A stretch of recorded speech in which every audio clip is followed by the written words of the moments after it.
কত করে করবা? ওই তো 90 টাকা নিচে 90 টাকা নিচে হবে না? আচ্ছা, ছোট ছোট দেখে দাও। ছোট তো একই সাইজ আছে। তাও ছোট ছোট মানে সাইজগুলো একটু বেশি বড় বড় হয়ে গেছে, একটু ছোট।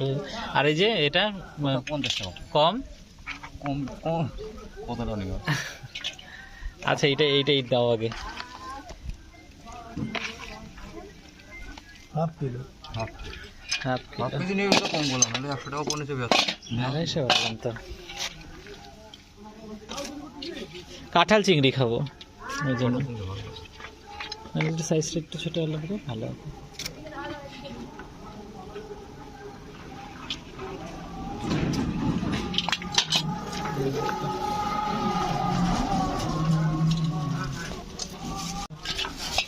দেন দেওয়া আজ এটাই থাকবে।